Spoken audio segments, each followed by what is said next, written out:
a gente até já comentou, mas vamos reforçar aqui a situação de ontem. Os deputados pediram mais 2 dias para buscar um consenso de alguns pontos do texto. Estamos falando aqui da reforma da Previdência.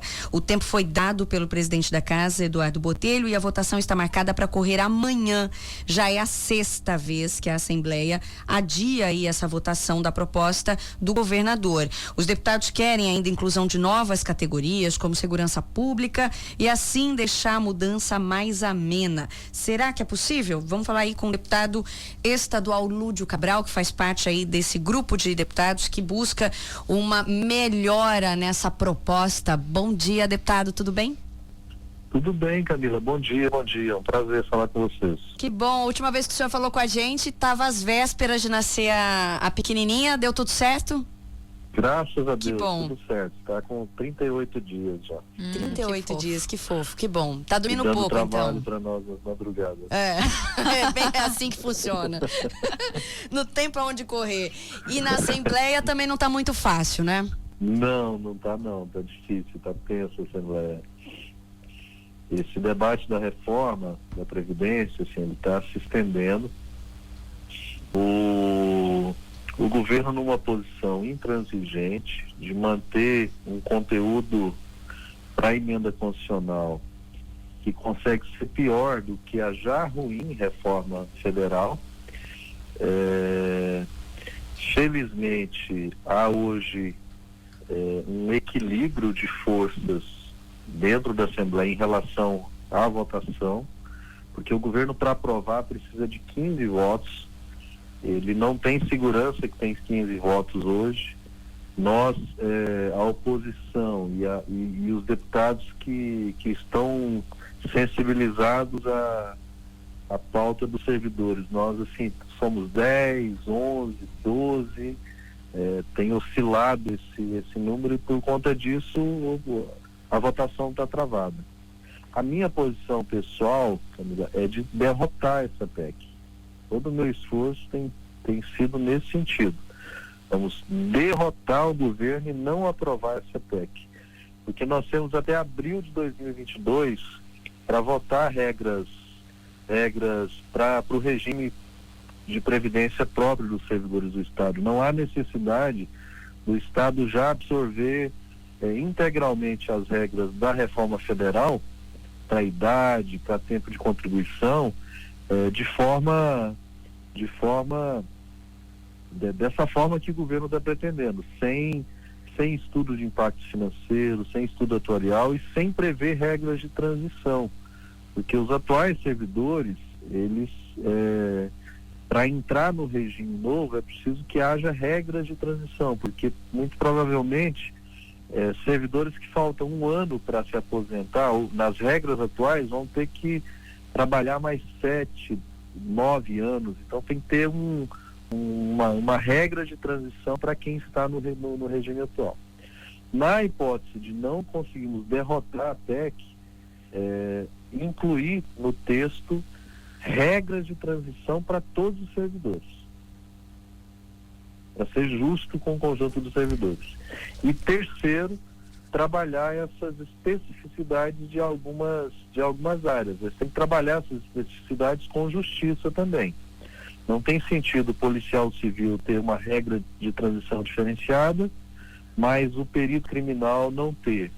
Não tem sentido o agente penitenciário ter uma regra diferenciada e o médico, o psicólogo, o assistente social, o enfermeiro, o técnico de enfermagem, o advogado que trabalha dentro dos presídios não ter.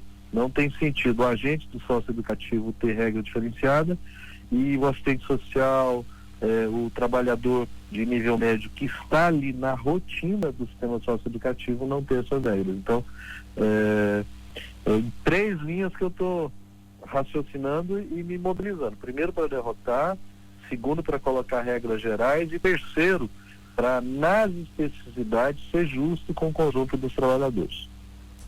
O trabalho realmente deve estar sendo muito árduo mesmo, deputado. E amanhã, será que tem um prazo para isso? Vocês têm que votar o quanto antes? Existe um momento específico que, olha, de hoje não passa, que vocês vão ter que resolver? Não tem prazo. Não há exigência. A única exigência, Camila, da reforma federal para que os estados tenham obrigação de aplicar é a alíquota de 14% para os servidores da ativa. Sim. Não há nenhuma outra exigência que é obrigatória a partir da reforma da Previdência Federal. Como o regime de previdência dos servidores do Estado, como o regime de previdência dos municípios é um regime próprio, é a situação de sustentabilidade dessa previdência que define a alteração ou não das regras de idade, de tempo de contribuição, entendeu? Então, na minha opinião, assim, não há razão para pressa. Agora, o governo insiste em querer votar, assim como fez com a alíquota. A alíquota, assim, o salário de junho já vai vir com desconto da alíquota de 14%. Os aposentados e pensionistas que recebem até o teto do INSS estão assustados quando foram imprimir seus oleritos, porque estão tendo desconto de entre R$700 e R$1.300, dependendo da remuneração que esse trabalhador tem. Era salário líquido no mês passado e esse ano não é mais salário porque o governo confiscou isso em decorrência do aumento da alíquota que aconteceu em janeiro. Então, no momento que a gente está, na situação que a gente está, os trabalhadores da saúde, na situação que estão, Camila, a atividade ocupacional de maior risco, que mais está adoecendo, que mais está infelizmente perdendo a vida, são os trabalhadores da saúde. E aí aprovar uma reforma da Previdência com maldade para o trabalhador, para o conjunto do trabalhador e para os trabalhadores que estão na linha de frente da pandemia, não dá. Não dá. O governo tem que esperar isso. Realmente não é o momento. Inclusive ontem o senhor fez uma denúncia aí de falta de água para beber no antigo pronto-socorro. Essa, eu falei, não falta mais nada. Não falta mais mesmo. nada, né? A gente ontem, inclusive, Lúcio, eu recebi aqui uma denúncia de até um ouvinte que pediu para não se identificar, mas ele disse o seguinte: um colaborador da empresa onde ele trabalha foi até a UPA Pascoal Ramos com sintomas de Covid e um funcionário do local, lá da UPA, disse para ele que era a empresa dele que deveria pagar pelo exame, que deveria prestar atendimento, que mesmo que tivesse teste lá na UPA, não ia fazer nessa pessoa, porque ele estava trabalhando, ele era de responsabilidade da empresa que ele trabalhava e era a empresa que tinha que pagar, que não era a prefeitura, que não era o posto de saúde. No caso, a UPA Pascoal Ramos. Esse é o atendimento? É esse o protocolo? Tá errado. Mesmo que haja esse cenário absurdo de não ter teste suficiente para a população, é obrigação do SUS testar toda pessoa com sintomas de suspeição de Covid, especialmente se trabalha em ambientes de aglomeração. Aí é dever do SUS testar e, se confirmar, encaminhar a vigilância epidemiológica para a empresa para verificar a situação de todos os trabalhadores. Não, e até porque pagador de imposto. É lógico. Independente dele trabalhar numa empresa, a empresa está dando assistência ou não, que seja obrigação dela ou não, ele é um pagador de imposto, ele tem o direito ele é um cidadão, ele é um portador de cidadão, direitos. sim. E o SUS tem que atendê-lo com dignidade. Claro. Então esse é o tipo de denúncia que a gente recebe. E, deputado, essas denúncias a gente tem recebido muitas, né, Camila? Não começou ontem, sabe? A gente tem recebido muitas denúncias de pessoas que chegam, não tem médico, ou seja, deputado, a gente vê que a atenção básica nunca funcionou. E agora, com a pandemia, parece até que piorou. Então a situação está muito delicada. Mas e esse lance da água aí, Lúdio? Vamos já para começar, que tinha muita gente perguntando. É verdade que não tinha água para beber dentro do pronto-socorro do antigo? Meninas, assim, parece assustador, mas na semana passada eu recebi, assim, umas 5 denúncias de familiares de pacientes e de trabalhadores do pronto-socorro, os pacientes que estão nas enfermarias. Os pacientes que estão na UTI estão entubados, estão com hidratação venosa, mas pacientes que estavam nas enfermarias não tinham água para beber. Porque, assim, no caso da Covid, você tem um protocolo, porque tradicionalmente, assim, as enfermarias, elas têm uma garrafa térmica de 5, de 10 litros e os pacientes tomam a água daquela garrafa térmica. No caso da Covid, você não pode ter uma garrafa comum para todos os pacientes. O paciente tem que ter uma água só para ele, né? E o ideal é que seja aquela água que vem no copinho descartável, água mineral ou de garrafinha. E os pacientes do pronto-socorro estavam sem água para tomar, não tinha água nem em garrafa térmica, não forneciam a água em embalagem descartável para eles. Os familiares estavam tendo que comprar água para levar para dentro do pronto-socorro.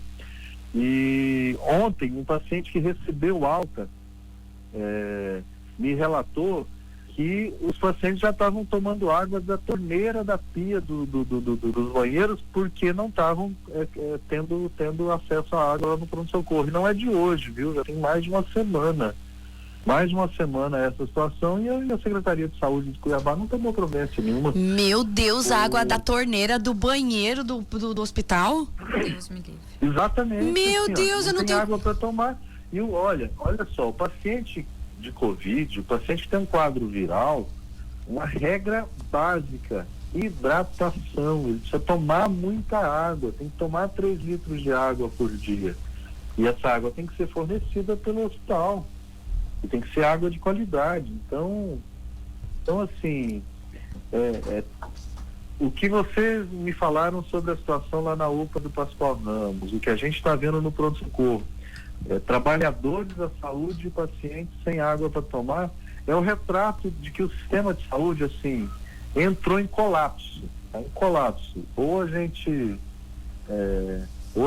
reconhece isso e coloca em prática medidas para tentar reduzir ao máximo a velocidade de disseminação da pandemia, nós vamos viver uma tragédia sem proporções na história do nosso.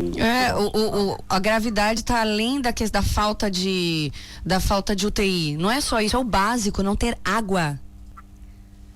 O que esperar se não tem água?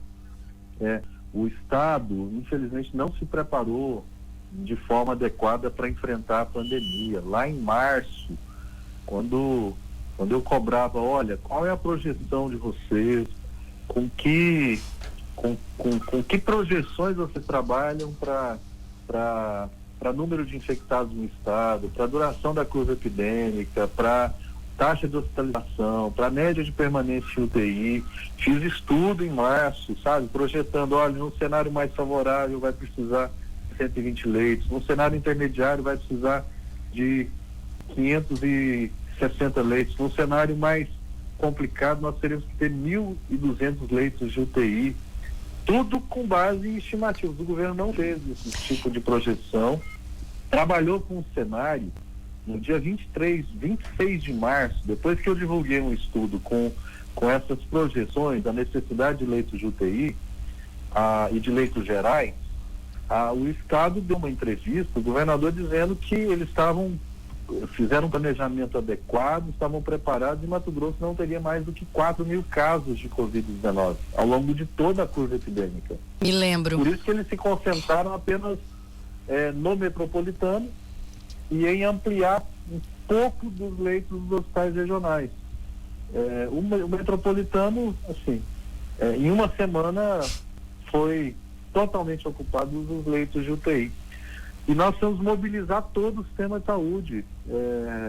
Todo o sistema de saúde precisaria já estar mobilizado desde março. As equipes da atenção básica, dos postos de saúde, da saúde da família teriam que ser treinadas já em março, para se definir, olha, pacientes com sintomas de Covid vão ser abordados dessa forma, o papel do agente comunitário é esse, do enfermeiro é esse, do médico é esse. Esses profissionais teriam que ter EPIs, teriam que ter alguns equipamentos simples. Isso eu ia falar agora, deputado, porque eles se contaminaram, porque nenhum equipamento adequado para a proteção deles mesmos, eles não tiveram, e agora a gente tem aí um alto índice de profissionais da saúde contaminado, e agora o governo abrindo edital para contratação de profissionais, clamando por profissionais, porque a situação está ficando ainda mais grave por conta também disso. Uhum. O próximo colapso vai ser o colapso de profissionais da saúde. Já está começando, né? Próximo. Na prática, a gente já evidencia isso pela quantidade de pessoas que estão se afastando contaminados com a Covid-19. Porque o estresse a carga de trabalho, o estresse mental, a conviver com esse cenário dramático, aumenta ainda mais a exposição dos trabalhadores, e se eles não têm EPI adequado, se não tem uma rotina de trabalho estável do ponto de vista mental e físico, vai infectar todo mundo. Vai, infelizmente. Agora, deputado, algumas questões aqui que a gente tem que pontuar. Questão número 1, essa situação que a gente chegou, além da falta de preparação de governo estadual, governo federal, governo municipal, essa crise, literalmente, essa crise política que infelizmente não existe só envolvendo o governo federal. A gente tem aqui governo e prefeitura que não se entendem de forma alguma e seguem nessa queda de braço ao longo da pandemia, ao longo de toda a gestão. Isso interferiu? A gente deveria ter adotado um sistema de hospital de campanha, como fizeram algumas capitais? E a questão da testagem? E será que um dia teremos testagem? Assim, interferiu muito essa descoordenação e esse conflito permanente entre governador e prefeitos, especialmente entre governador e prefeito de Cuiabá. Só para lembrar, no dia 23 de março começou o isolamento social. No dia 26, o governador do estado já queria relaxar o isolamento social e o prefeito de Cuiabá queria manter. Aí agora, o governador quer que o prefeito faça o isolamento e o prefeito não quer fazer. Então, assim, quando um quer, o outro não quer. Quando não quer, o outro quer. Então, assim, parece birra de quem está de quem tá na rua brigando. Não pode ser esse o comportamento de quem governa. É o Estado quem tem que coordenar o esforço em todos os municípios. Só que tem que fazer isso com diálogo, tem que chamar todo mundo para a mesma mesa, para pensar as decisões em conjunto, para depois conseguir encaminhar essas decisões. O último decreto que o governador do estado editou, no sábado do feriado de Corpus Christi, estabelecendo aquela matriz de risco, baixo, moderado, alto, muito alto, aquela matriz tinha que ter tido diálogo com os prefeitos antes da edição do decreto. Você faz isso numa reunião remota, esclarece a situação epidemiológica, a situação sanitária, da dificuldade do sistema de saúde e mobiliza, sensibiliza os prefeitos a adotar aquela matriz. Fez o decreto sem conversar com os prefeitos, é um decreto apenas recomendatório, os prefeitos resolveram desobedecer. Num cenário em que já naquela data, eu insistia nisso, olha, o estado todo já está no grau máximo de risco, portanto tem que adotar as medidas mais rigorosas. Isso há 14 dias atrás. E o estado, assim, lavou as mãos, os prefeitos não fizeram nada, o Ministério Público teve que entrar no circuito, porque tem ferramentas para isso, e acionou na justiça estado, municípios, para que eles pudessem decretar as medidas mais rigorosas do isolamento social, porque nós não temos outra saída no cenário que a gente está. Se a gente não ampliar o isolamento social e se a pandemia seguir na velocidade que está hoje, de crescimento diário no número de casos, nós vamos chegar a 74 mil casos no dia 1º de agosto. Nós estamos agora com 16 mil casos, o sistema em colapso. Imagina 30 dias com mais de 50 mil novos casos, a tragédia sem proporções que isso não vai significar. A única coisa que pode evitar de verdade isso é a ampliação do isolamento social. Se a gente conseguir reduzir a taxa de crescimento diário hoje, que é de 4,9% para 3,9%, nós evitamos 20 mil pessoas contaminadas daqui até o dia 1º de agosto. Se a gente reduzir em 2 pontos percentuais, a gente evita 35 mil pessoas infectadas. Evitar 35 mil pessoas infectadas significa evitar mais de 1.000 mortes, com isolamento social rigoroso. Agora, tem que ter coordenação, governo, municípios.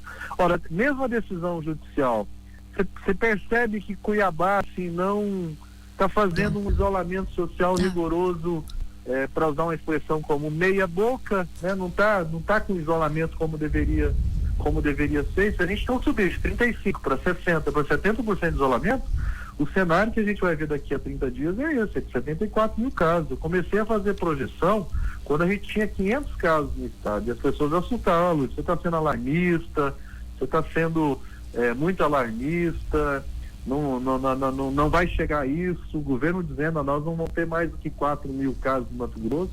4 mil casos já passou faz horas. nós já chegamos a 16 mil casos, é um número acima daquilo que eu inclusive projetava, que já era um número alto, que era de 11 mil casos no dia 1º de julho, nós vamos ter 17 mil casos praticamente no dia 1º de julho, a hora que saiu o boletim hoje, e com o cenário de ter mais de 70 mil casos daqui a 30 dias. Imagina como é que o sistema de saúde vai se comportar diante disso. Não, o sistema de saúde já não está comportando agora, né, deputado? Cid, não está dando conta. Agora, eu não sei se o senhor... Inclusive, privado, viu, Camila? É importante as pessoas se atentarem que não tem mais vaga para ninguém em lugar nenhum. Não. Está faltando medicamentos que são utilizados, por exemplo, para sedação do paciente que vai ser entubado. Então as pessoas também precisam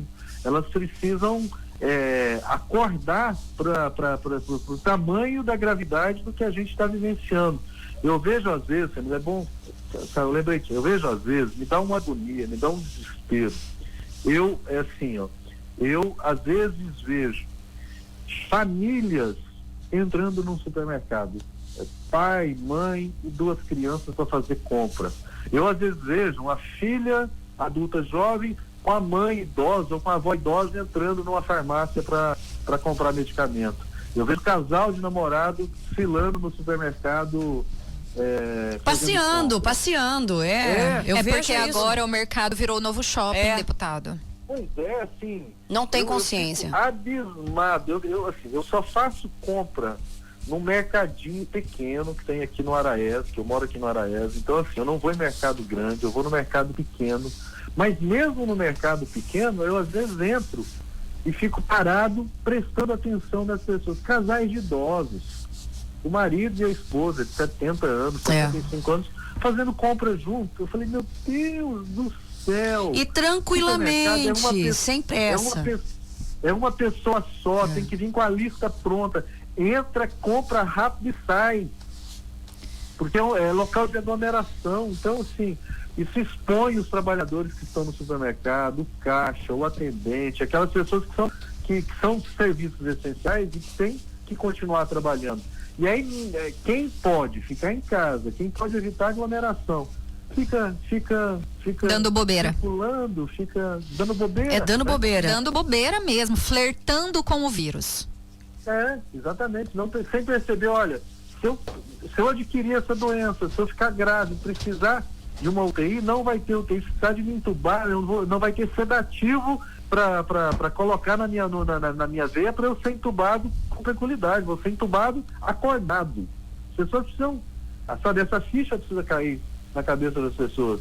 E assim, Camila, Ariana, o Estado tinha que estar fazendo comunicação, tá? Tinha que estar comunicando para a população isso, olha, é grave, fica em casa. Porque uma parte da população, felizmente, pode ficar em casa. Tem uma parte que não tem como não ficar, sabe? Que não tem como ficar em casa porque tem que trabalhar. Então a gente tem que proteger quem tem que trabalhar, ficando em casa quem puder ficar. Agora, o sistema de saúde precisa ser mobilizado, para voltar naquela questão que vocês estavam dizendo.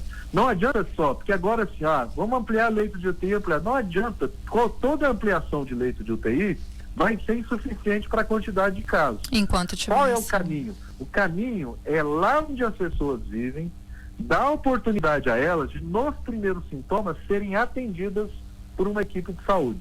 Essa equipe de saúde tem que ser a equipe da saúde da família, e onde não tem, é preciso organizar o que eu chamei de brigadas de saúde, a exemplo do que está acontecendo lá no Nordeste, e tendas de atendimento ao ar livre. Não precisa, assim, vamos montar um hospital de campanha. Não, você não precisa montar uma estrutura. Se você tiver que montar uma estrutura de hospital de campanha, essa estrutura tem que estar centralizada em algum lugar. Agora, você pode colocar nos bairros onde tem mais incidência, nos municípios onde tem mais incidência. Tem município em Mato Grosso que está 3 vezes a taxa de incidência nacional.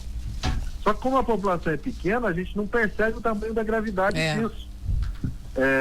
Então, assim, tendas de atendimento com médico, enfermeiro, técnico de enfermagem, um técnico de laboratório, um carro de som circulando no bairro avisando as pessoas, o agente comunitário de saúde orientando as pessoas para não aglomerar, no ambiente aberto, ao ar livre.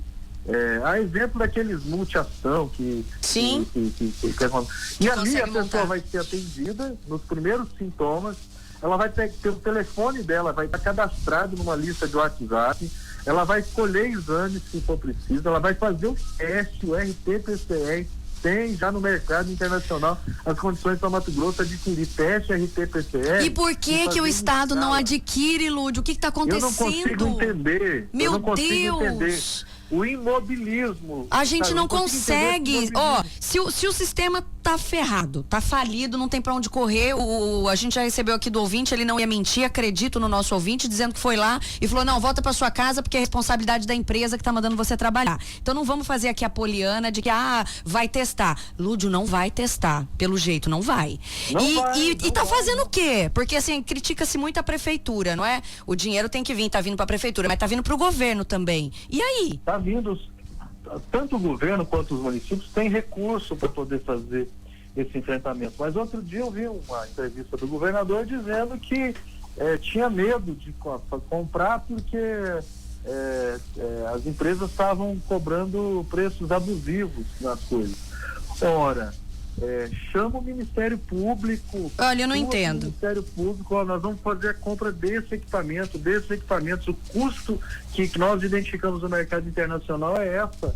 Para não ter, medo de depois levar processo, né? Porque é essa a preocupação agora. Sair desse mobilismo. Pelo amor de Deus. O RT-PCR, o teste RT-PCR, que é o teste que confirma 3 a 5 dias depois do contágio, antes da manifestação dos sintomas, que é o teste padrão ouro. A Coreia do Sul tem disponibilidade para fornecer máquinas, insumos, reagentes, para Mato Grosso, por exemplo, fazer 1 milhão de testes. RT-PCR, para nessas tendas que eu estou exemplificando aqui, ter drive-thru também, para as pessoas chegarem com sintoma e colherem o teste. Esse seria o sonho, né? Para sair em 2 horas, viu, Camila e Ariana? Não é resultado para sair depois de 5, 7 dias. Porque hoje quem faz teste tem que esperar 5 dias. Deputado, a pessoa que faz teste, até isso ela sai contaminando meio mundo. A gente viu até um caso, infelizmente, não é, de coletiva de imprensa presencial no AI-Sim Tocantins, o secretário já estava contaminado. Exatamente. E aí? Exatamente. Os cinegrafistas fizeram teste depois? Eu acho que não. Os repórteres fizeram teste? Eu acho que não. Se for até o posto de saúde, eu acho que a TV também não vai ter pagado para eles. Então, não sei. Eu acho que a gente está andando em círculos. Mas assim, ainda há o que fazer. Há 14 dias atrás, eu encaminhei uma carta aberta ao governador, a todos os chefes de poderes. Olha, o sistema de saúde já está em colapso e a curva está em franco crescimento. Há ainda o que fazer. O que a gente tem que fazer é isso. Sim, eu sou médico sanitarista, então assim, eu consigo raciocinar e identificar, olha, nós temos que fazer isso. São medidas factíveis, de baixo custo. Você organizar tendas de atendimento ao ar livre num bairro como o Cristo Rei e, com um carro de som, avisar as pessoas, olha, você está com sintoma inicial, vai na tenda de atendimento, você vai ser atendido, o médico vai avaliar o grau de risco da sua situação, se você precisa fazer exames de laboratório, se você precisa fazer tomografia, se você não precisa, nós vamos colher exame para testar a Covid-19. Nós vamos pegar o seu telefone, a equipe vai ficar com o seu telefone e conversando com você pelo WhatsApp diariamente. Se precisar, alguém vai na porta da sua casa, medir a sua oximetria, a sua saturação de oxigênio no sangue, para detectar precocemente sinais de gravidade. Olha o indicador do quanto o sistema está desarticulado. Os números oficiais do Estado dizem hoje que os leitos gerais estão com a taxa de ocupação abaixo de 50%. Ora, como que os leitos gerais estão com taxa de ocupação abaixo de 50%, se nas UPAs e nas policlínicas está tudo ocupado por pacientes de Covid? Por que esses pacientes não são transferidos para esses leitos gerais? Ora, por que os pacientes estão indo direto para a UTI? Porque eles não estão sendo abordados adequadamente antes de agravar. E a medicina já entendeu que existe uma janela de oportunidade entre o 5º e o 7º dia, em que você, naqueles casos que irão agravar, você identifica precocemente sinais de agravamento, intervém para evitar a necessidade de 3, 4 dias depois entubar e mandar para a UTI esse paciente. Deputado, na verdade, é isso que é revoltante, porque a gente vê, como o senhor está dizendo, são medidas totalmente possíveis de serem feitas. Com essa questão que o senhor está dizendo da tenda, por exemplo, tem em outros lugares no país, em outros estados. Campo Grande é um exemplo, tem tendas nos bairros para atender as pessoas. O que a gente vê em Cuiabá? Os próprios laboratórios particulares, deputado, a gente vê que montaram tendas mesmo na rua para fazer teste, porque a demanda é muito grande. Então a gente vê que é uma coisa totalmente possível de fazer. E aí, como a Camila falou, a gente está aqui rodando em círculo.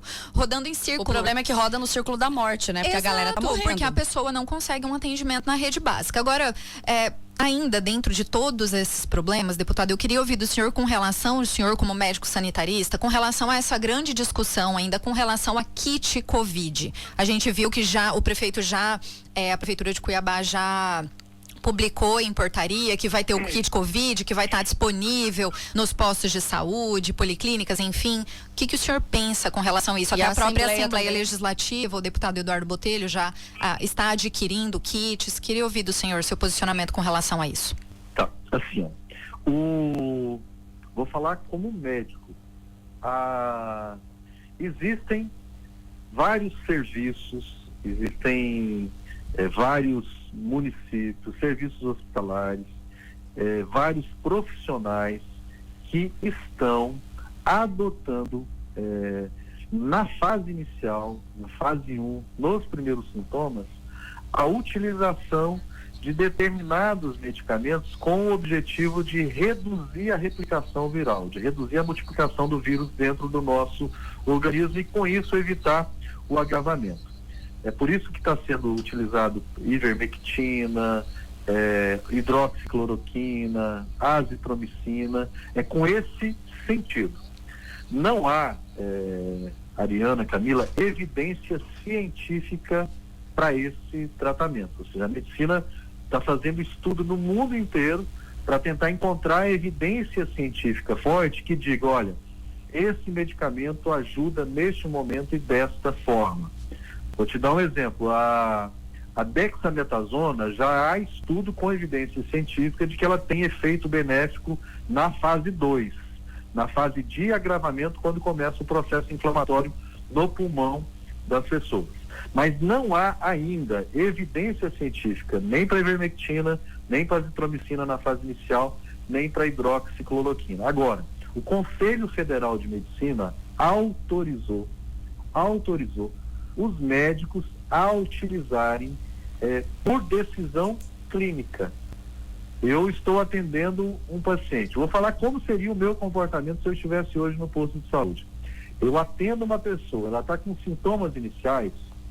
Olha, nós podemos ou você manter os cuidados gerais de alimentação, hidratação, tomar bastante líquido e sintomáticos, ou existe uma alternativa, que é a alternativa de você já começar a tomar alguns medicamentos para a gente tentar reduzir a replicação do vírus, mas não há evidência científica para isso. Você está disposto a tomar esses medicamentos? O médico decide isso junto com o paciente. Não, doutor, eu estou disposto sim. Então, vamos assinar um termo de consentimento, eu vou te prescrever esses medicamentos para você utilizar. Então, assim, é uma decisão médica.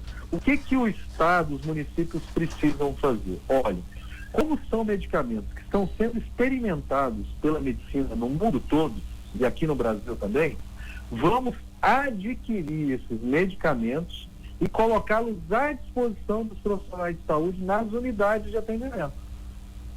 Por quê? Lá no posto de saúde, se eu atendo alguém, lá na tenda, e eu dialogo com o paciente, a gente combina, não, vamos utilizar essa medicação, eu prescrevo a medicação, essa pessoa tem que ter acesso a essa medicação lá na unidade de saúde.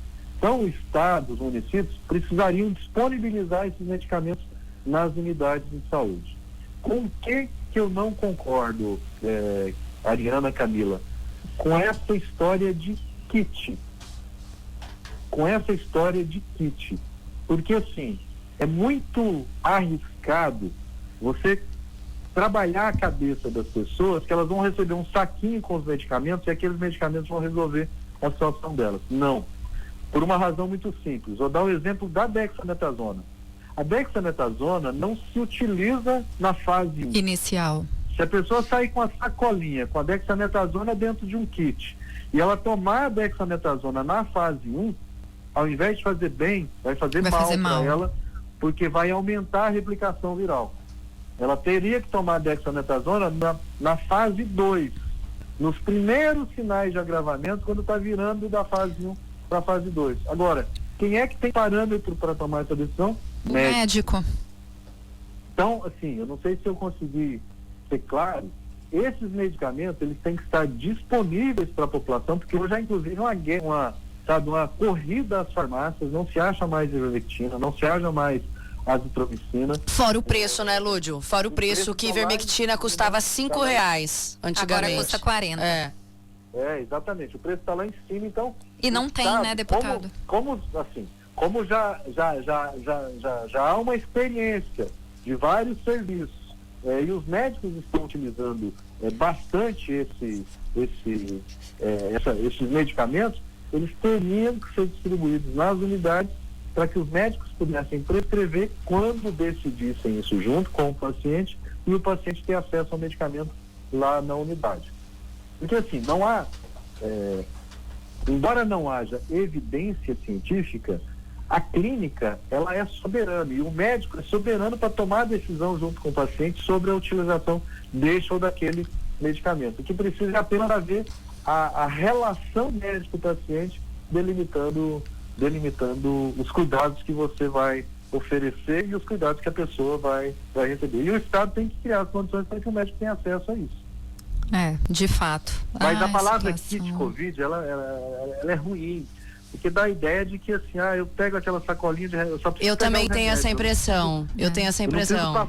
E deputado, sabe o que me assusta também, cortando o senhor, perdão, no kit Covid? O que me assusta, assim, muitos sintomas da Covid, ele pode ser parecido com uma dengue, por exemplo.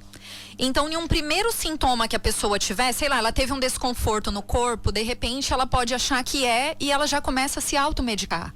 Quando na realidade talvez não seja, entende? De repente, de fato, pode ser que seja uma gripe. Pode ser que ela esteja com Eu sou uma gripe. hipocondríaca assumida, eu não posso ouvir falar kit Covid que eu quero tomar. Quer tomar remédio. Então, eu acho que isso também me preocupa, porque a gente sabe que todo remédio, independente do para que ele sirva, é claro que ele vai ter efeitos colaterais. Lá na frente ele vai te causar alguma coisa, né? Então, isso me preocupa também, essa questão da pessoa se automedicar nesse sentido. Por isso que eu concordo plenamente com o senhor. Eu acho que isso tem que estar na mão do médico, na decisão do médico. Isso. O que precisa chegar até as pessoas é a oportunidade de consultar com o médico. Sim, e aí, atenção básica funcionar. Às vezes não dão conta de fazer isso, aí criam essa resposta... Colocar num decreto governamental, num decreto municipal, um artigo dizendo que vai ter um kit Covid com aquele medicamento. Ora, pera lá. Medicamento você coloca em protocolo clínico, médico, você não coloca em decreto. Agora, é porque não faz o médico chegar até as pessoas, ou não dá oportunidade das pessoas chegarem até o médico no momento certo, para ser atendido, para ser examinado, para ser avaliado, para o médico poder prescrever, inclusive esses medicamentos, e esses medicamentos estarem disponíveis nas unidades, fala em um tal de kit. Tá no decreto, mas os medicamentos já estão nas unidades de saúde? Eu tenho certeza que não. Não tá, já ontem mesmo. Não tá tendo na UTI. Ontem mesmo já um ouvinte falou aqui que foi com a família inteira, ele já tinha gasto todo o dinheiro dele fazendo o teste que tinha dado positivo, e aí ele não tinha mais dinheiro para comprar remédio, foi até a policlínica e na policlínica falou: "Não, volta para casa, espera mais um pouco". Aliás, minto, volta para casa, espera mais um pouco, mas deu a receita para a pessoa comprar. Não deu o kit, não. Não, é claro que a gente... Olha, deputado, para variar, a gente está estourando o jornal. Já está no decreto municipal. Exatamente. Semana, né? Desde segunda. Já está uma semana no decreto municipal, como se já tivesse medicamento disponível. Pois é, não tem. Então, assim, ao invés de colocar no decreto, vai atrás do medicamento, compra, coloca nas unidades de saúde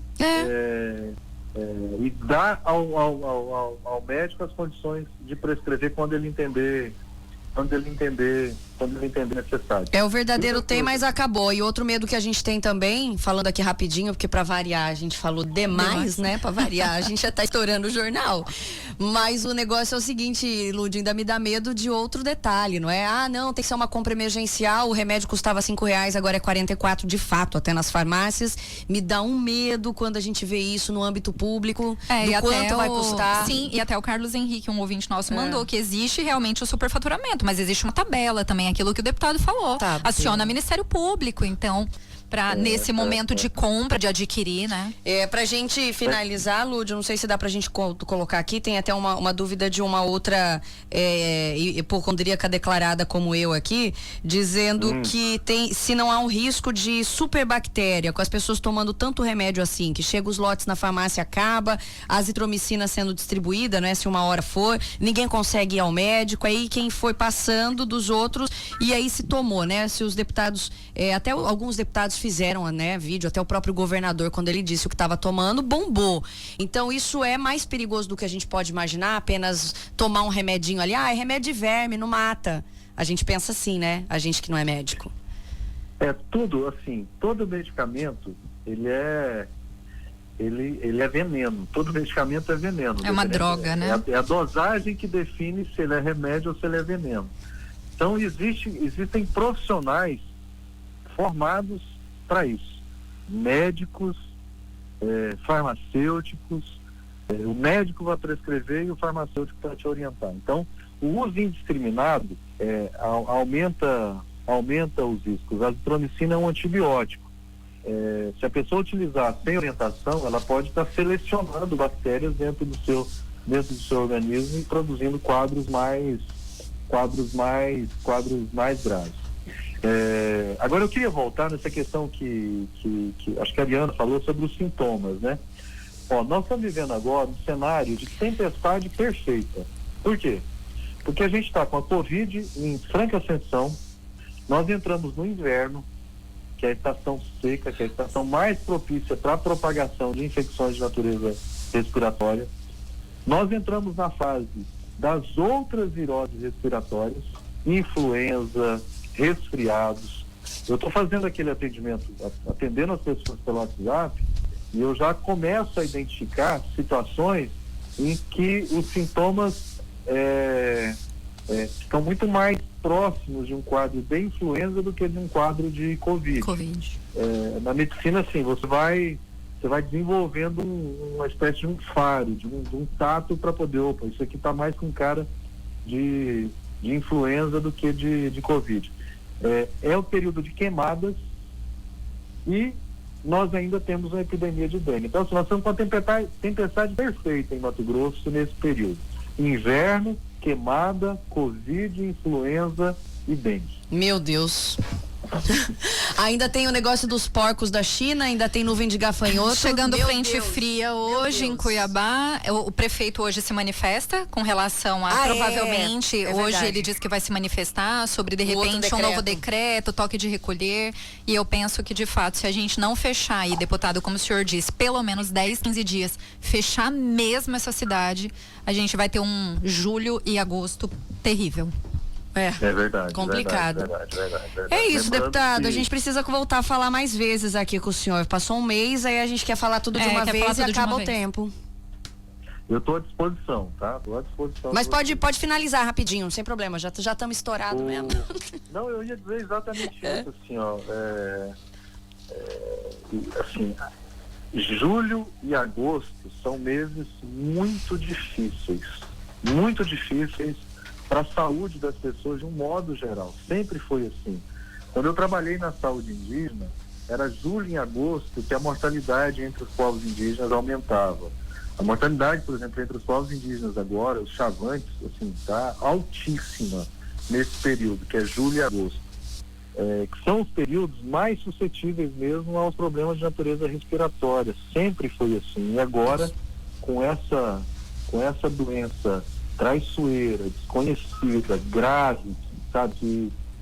Mas a proporção de pessoas que agravam é 10%, 15%. O problema é que a população está toda suscetível. Então, 10% da população toda é muita gente. Então, A única defesa que nós temos hoje é o isolamento social. Por isso eu fico insistindo nisso.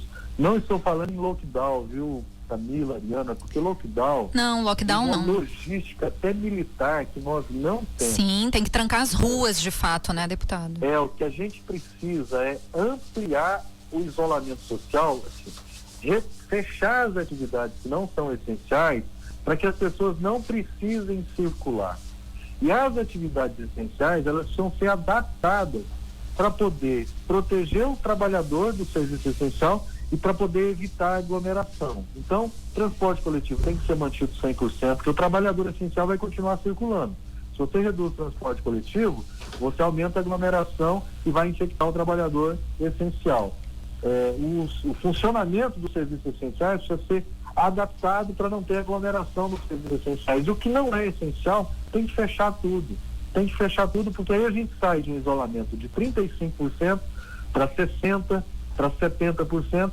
Isso produz um efeito, assim, é matemático. Reduz circulação, reduz a taxa de transmissão do vírus. Com detalhe, se a gente começar o isolamento hoje, a gente vai começar a sentir os efeitos dele no número de casos daqui a 14 dias. A gente não sente o efeito imediato.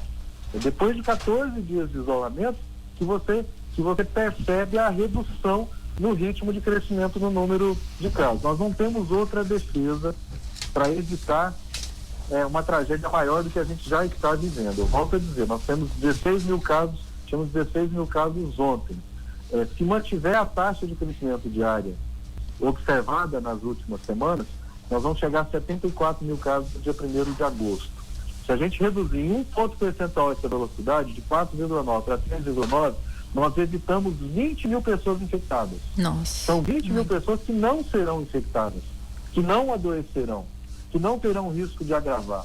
Se a gente reduzir em 2 pontos percentuais, de 4,9 para 2,9, o que seria possível se a gente dobrar a taxa de isolamento social, nós pouparíamos 35 mil pessoas, deixariam de ser infectadas pelo vírus daqui até o dia 1º de agosto. 35 mil pessoas não adoecidas, 35 mil pessoas não infectadas pelo vírus, significa poupar 1.200 mortes com isolamento social. Com isolamento social. É o que nós temos. E ao lado do isolamento social, essa mobilização que precisa ser feita de todo o sistema de saúde com medidas simples. Tendas de atendimento, WhatsApp e acesso a exames e medicamentos. Vamos marcar, hoje é dia 1º de julho. Vamos ver daqui a um tempo, quando a gente voltar a conversar, se o governo, se a prefeitura, se o governo federal, se alguém vai ter se mobilizado, Lúdio. Como que vai estar a taxa, como é que vai estar a situação? Eu estou à disposição de vocês, tá bom? Tá falado aí. Obrigada, viu? Um abraço, tá, um deputado. abraço, Ariana, um abraço, Camila. Obrigada. Deputado, só uma coisa, eu vou encaminhar alguns áudios que chegaram com dúvidas pro senhor, eu posso? Que não deu pra gente rodar? Então tá bom. Pode divulgar meu telefone, viu? 6599832374. Então tá bom, um abraço pro senhor. Obrigada, deputado.